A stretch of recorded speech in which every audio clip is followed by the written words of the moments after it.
প্রথমবার আমি ইউটিউব ইভেন্টে গেলাম, আর ওখানে গিয়ে যে এত কিছু দেখতে পাবো এটা আমি ভাবি। সেখানে গিয়ে এত কিছু দেখবো সত্যি কখনো কল্পনায়ও ভাবিনি। এরকম মজা অন্য কোথাও পাওয়া যায় না।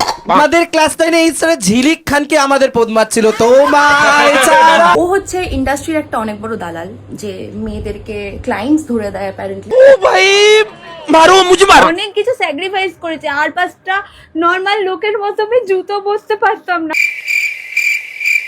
তুই নাকি প্রেগনেন্ট সবাই বলছে। হ্যাঁ ভাই আমি প্রেগনেন্ট, আমি এক্ষুনি সুইমিং পুলে আমার বাচ্চা জন্ম দেবো। কেন তুমি জলপরি নাকি যে সুইমিং পুলে বাচ্চা জন্ম দেবে? তাহলে তুই নমস্কার বন্ধুরা, welcome to my YouTube channel. এটা কি মানা যায়? তোমরা কি জানো এতদিন আমার ভিডিও কেন আসেনি? এতদিন আমি ডিপ্রেশনে ছিলাম, কি জন্য? আসো দেখাই।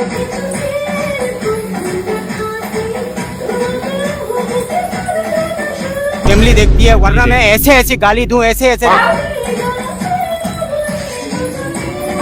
এবার তোমরাই বলো, এইসব দেখার পরে আর কি ভিডিও বানানোর ইচ্ছা থাকে? মাদারের বাচ্চা। এইগুলো তো জাস্ট ছোট্ট ব্যাপার, এছাড়াও সোশ্যাল মিডিয়াতে অনেক কিছু চলছে। ইউটিউব ইভেন্টে ডাক্তারের পারমিশন নিয়ে যাচ্ছে। সুমির তো বাইরে যাওয়া খাওয়া সবই বন্ধ আছে। দেখো এখানে যাওয়ার জন্য আমি ডাক্তারের পারমিশন নিয়েছি। কেউ নিজের শারীরিক অসুস্থতাকে নিয়ে সিম্প্যাথি গেইন করছে। অনেক কিছু স্যাক্রিফাইস করেছে, আর পাঁচটা নর্মাল লোকের মতো আমি জুতো বসতে পারতাম না। কেউ তো আবার সোশ্যাল মিডিয়াতে এসে স্যান্ডিসাকেই এক্সপোজ করে দিচ্ছে। ও হচ্ছে ইন্ডাস্ট্রির একটা অনেক বড় দালাল, যে মেয়েদেরকে ক্লায়েন্টস ধরে দেয় অ্যাপারেন্টলি, যাদেরকে নিয়ে ও নিজেও বিদেশ ঘোরে। হায় দইয়া মার ডালা। তো চলো আজকের ভিডিওতে আমরা এইসব বিষয় নিয়ে কথা বলবো এবং সবাই মিলে একসঙ্গে ডিপ্রেশনে যাব। ওকে? এই প্রথমবার আমি ইউটিউব ইভেন্টে গেলাম, আর ওখানে গিয়ে যে এত কিছু দেখতে পাবো এটা আমি ভাবি। কাকিমা তোমরা কি, আমরাও কখনো ভাবতে পারিনি যে ওখানে গিয়ে তোমাদেরকে দেখতে পাবো। এবার নিশ্চয়ই তো তোমরা আমাকে বলবে, কাকিমা সুমিকে কেন নিয়ে গেলে? সুমির তো বাইরে যাওয়া খাওয়া সবই বন্ধ আছে। দেখো এখানে যাওয়ার জন্য আমি ডাক্তারের পারমিশন নিয়েছি। না মানে ডাক্তারের পারমিশন? এখানে যাওয়ার জন্য আমি ডাক্তারের পারমিশন নিয়েছি। না মানে কাকিমা ইউটিউব ইভেন্টে আমরাও গেছি, কই আমাদের তো ডাক্তারের পারমিশন নিতে হয়নি। এখানে যাওয়ার জন্য আমি ডাক্তারের পারমিশন নিয়েছি। বলছি কাকিমা কিসের পারমিশন আনতে গেছিলে? ওখানে গিয়ে গালাগালি খেয়ে হজম করতে পারবে নাকি? তার ডাক্তার যেহেতু বারণ দিয়েছে সুমিকে বাইরের খাবার খেতে, তাই আমি বাড়ির থেকে খাবার বানিয়ে নিয়ে এসেছি। হ্যাঁ, এখানে ডাক্তারে বারণ করেছে বাইরের খাবার খেতে, আর ওখানে ইভেন্টে গিয়ে চিকেন নিয়েছি, মাছ নিয়েছি, পনির নিয়েছি, সব নিয়েছি। ডাক্তার যেহেতু বারণ দিয়েছে সুমিকে বাইরের খাবার খেতে, লজ্জা লাগা দরকার। আরে তোমরা ভুল ভাবছো, ডাক্তারে তো বাইরের খাবার খেতে বারণ করেছে, ও তো ইভেন্টের হলের ভেতরে খাচ্ছে, তাই না কাকিমা? যে খাবারগুলো সুমি প্লেটে নিয়েছিল সেগুলো সমস্ত ভিডিও করার জন্যই নিয়েছিল। দুটো একটা ভিডিও করার জন্যই খেয়েছিল, আর সমস্ত খাবার খেয়েছিল হৃদয়। না মানে এই ছেলেটার জন্য যে আমার এত কষ্ট হয় কি বলবো। খাবারটাও নাকি সুমির খাবার পরেই খেতে হচ্ছে। তুমি কি দেখতে পাচ্ছ কিভাবে নির্যাতন হয়েছে? যা এবার ঘর ঝাড় দিয়া। ইউটিউব ইভেন্টে যাওয়ার জন্য রাত 3টের সময় আমাকে ঘুম থেকে উঠতে হয়েছে। আমাকে একটা কথা বলো তো কাকিমা, তোমরা কি ইউটিউব ইভেন্টে যাচ্ছ না বংশের কারো শ্রাদ্ধ খেতে? তো সেই বাড়িতেই আজকে শ্রাদ্ধ অনুষ্ঠান। বলছি সবাই যখন যাচ্ছ তাহলে পাড়ার লোকগুলোকেই বা বাদ দিলে কেন? ওদেরকেও নিয়ে যেতে।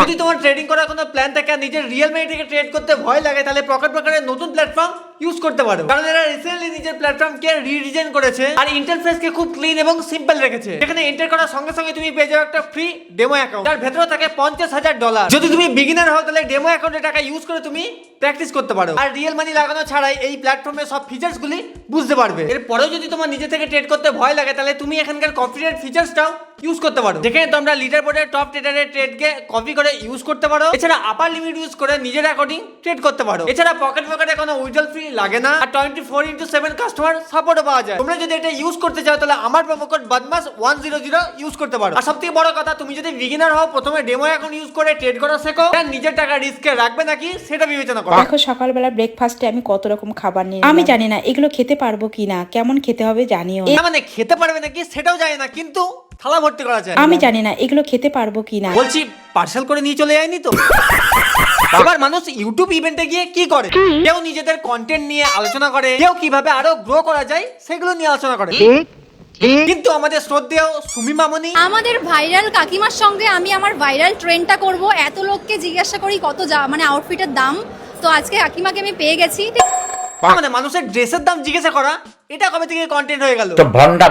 ইউটিউব ইভেন্ট তো শেষ হয়ে গেছে, এবার আমরা লাঞ্চ করতে বসে পড়েছি। এক মিনিট, একটু আগেই কাকিমা বললো না যে ডাক্তারে বাইরের খাবার খেতে বারণ করেছে, ডাক্তার যেহেতু বারণ দিয়েছে সুমিকে বাইরের খাবার খেতে, কিন্তু এখানে তো দেখছি পুরো থালা সাজিয়ে সাধ্যের খাওয়া শুরু করে দিয়েছে। বলছি অন্যদের জন্য কিছু বেঁচে আছে তো?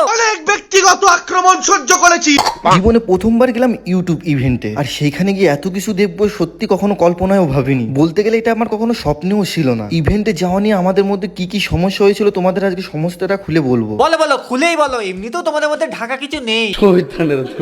আমরা সবাই জানো যে সুমির এতটাই শরীর খারাপ ছিল যে গত এক সপ্তাহ যাবত ও নার্সিংহোমে ভর্তি ছিল। হ্যাঁ সেটা তো জানি, যার জন্য কাকিমা বেশি ভিডিও করতে পারেনি। সুমিকে বাড়ি আনার পরে বাড়িতে যে এত কাজ, আমি ঠিক মতো ভিডিও করতে পারছি না। লজ্জা লাগা দরকার। সুমির কান্নার কষ্ট দেখে ডাক্তার মশাই লাস্ট পর্যন্ত বলেই উঠল, ঠিক আছে একদিনের জন্য তোমাকে আমি যেতে দিতেই পারি, কিন্তু তোমাকে পুরো পার্সোনাল ভাবে যেতে হবে। একদম পুরো পার্সোনাল ভাবে যেতে হবে। বলছি কিডন্যাপ করা গাড়িটাও কি ডাক্তারই সাজেস্ট করে দিয়েছে? ইভেন্টে ছিল যেমন হই উল্লো আনন্দ, তেমন টেস্টি টেস্টি খাবার দাবার, সবকিছু মিলিয়ে মিশিয়ে দিনের শেষে একটা কথাই বলতে হবে, দিনটা বেশ ভালোই ছিল। না মানে সবই তো বুঝলাম, দিনটা বেশ ভালোই ছিল, কিন্তু পিন্টুর সঙ্গে দেখা হয়নি। বলেন কি? আরে পিন্টু তো গেছিল, এই দেখো আমরা সবাই মিলে যাচ্ছি এখন ইউটিউব ইভেন্টে। না ভাই ভালোই করেছিস, দেখা করিসনি। শুনলাম নাকি পিন্টু আবার জিম করছে। দেখা করলে কিডন্যাপ করা গাড়ি ছেড়ে অ্যাম্বুলেন্সেই না বাড়ি যেতে হতো। যাই হোক, এদেরকে ছেড়ে একটু ঝিলিকার স্যান্ডি স্যার কন্ট্রোভার্সিতে আসি। আমি প্রথমবার লাইফে ফার্স্ট টাইম হয়তো এই একটা ভিডিও বানাচ্ছি কোনো মানুষকে নিয়ে। মানুষকে নিয়ে? স্যান্ডি মানুষ? আমি তো এতদিন জীবজন্তু মনে করতাম। যে মেয়েদেরকে ক্লায়েন্টস ধরে দেয় অ্যাপারেন্টলি, যাদেরকে নিয়ে ও নিজেও বিদেশ ঘোরে। যারা কিছুই বুঝতে পারছো না তাদের জন্য আমি আছি, তো কাছে আসো বুঝিয়ে বলি। কিছুদিন আগে আমাদের স্যান্ডি সাহা একটা কমেডি শোতে যায়, এবং সেখানে গিয়ে স্যান্ডি মা সিরিয়ালে ঝিলিকে নামে কিছু এরকম মন্তব্য করে। আমাদের ক্লাস 10 এই স্যার ঝিলিক আমাদের পদ্মার ছিল তোমায় ছাড়া ঘুম আসে না মা। আর তারপরে ঝিলিক ফেসবুকে এসে যে মেয়েদেরকে ক্লায়েন্টস ধরে দেয় অ্যাপারেন্টলি, যাদেরকে নিয়ে ও নিজেও বিদেশ ঘোরে। আরে এখান থেকে শুরু হয় ফেসবুকে যুদ্ধ, বুঝতে পেরেছো? তো কোনো অধিকারই নেই যে ও এরকম করে সোশ্যাল মিডিয়াতে মানে কোন একটা প্ল্যাটফর্মে বসে ঝিলিক খান কি পোদ মারছিল না। কি বলছো স্যান্ডি? জানো কি জিনিস, ও যেখানে সেখানে ছেলেদের চুমুতি চলে যেতে পারে, তাহলে এটা তো ওর কাছে কিছুই না। আর আজকে ওর সম্বন্ধে কিছু কথা আমি বলতে চাই। আমি কখনোই কারোর সাথে খারাপ ব্যবহার করি না, আমার ভালো না লাগলে ইগনোর করে যাই। আরে হাত মেলাও, আমিও সেম। তারপর বলো। ও হচ্ছে ইন্ডাস্ট্রির একটা অনেক বড় দালাল। দালাল? ও জমি জায়গা বিক্রি করে নাকি? ও হচ্ছে ইন্ডাস্ট্রির একটা অনেক বড় দালাল, যে মেয়েদেরকে ক্লায়েন্টস ধরে দেয় অ্যাপারেন্টলি, যাদেরকে নিয়ে ও নিজেও বিদেশ ঘোরে। আমি কেন মরি না? মানে এতদিন আমি স্যান্ডিকে খারাপ মনে করতাম, তাহলে মেয়েদের দালাল? ও হচ্ছে ইন্ডাস্ট্রির একটা অনেক বড় দালাল। এর জন্যই ভাবি আমরা সামান্য একটা দীঘা ট্যুর করতে পিছন ফেটে জানিয়ে বেরিয়ে যাই, আর স্যান্ডি এক বছরে এত ইন্টারন্যাশনাল ট্যুর করে কি করে?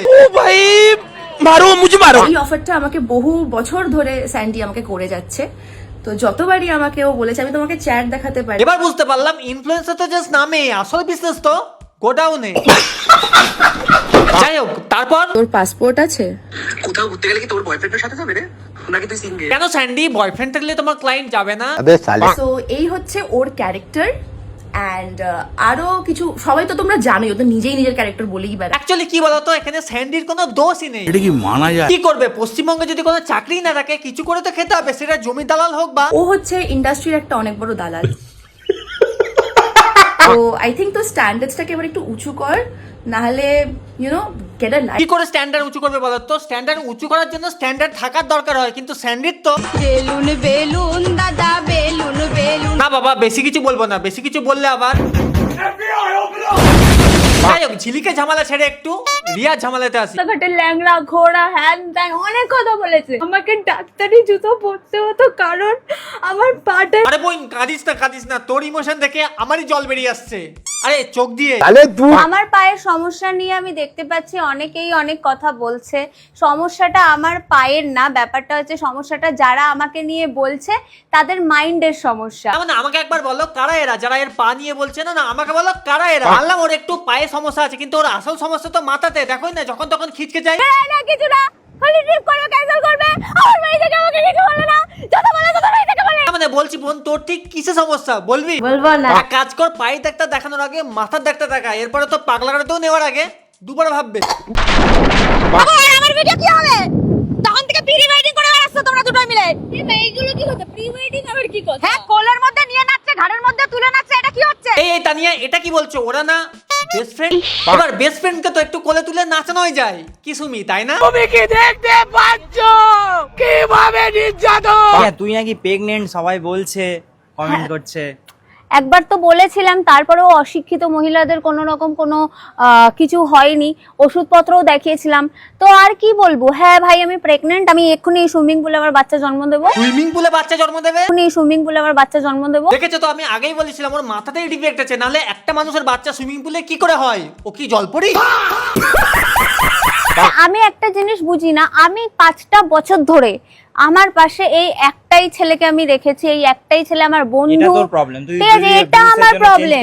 আমি যদি ভিউজের জন্য অন্য কোনো বয়ফ্রেন্ড বানিয়ে নিতাম, অন্য কোনো বেস্ট ফ্রেন্ড বানিয়ে নিতাম। দেখো মানলাম এখন বান্ধবীর সঙ্গে ঝামেলা হয়েছে, তাহলে কথায় কথায় এইভাবে বান্ধবীকে খোঁচে মারতে পারো না। অনেক ব্যক্তিগত আক্রমণ সহ্য করেছি। যে বেস্ট ফ্রেন্ডকে সরি বয়ফ্রেন্ডকে বেস্ট ফ্রেন্ড বলিস কেন? কেন বেস্ট ফ্রেন্ডকে তো বেস্ট ফ্রেন্ডই বলি। তোমরা কেন বারবার এসব বলছো? ওরা তো বেস্ট ফ্রেন্ড, ক্যামেরার সামনে, পিছনে তো। হায় দইয়া,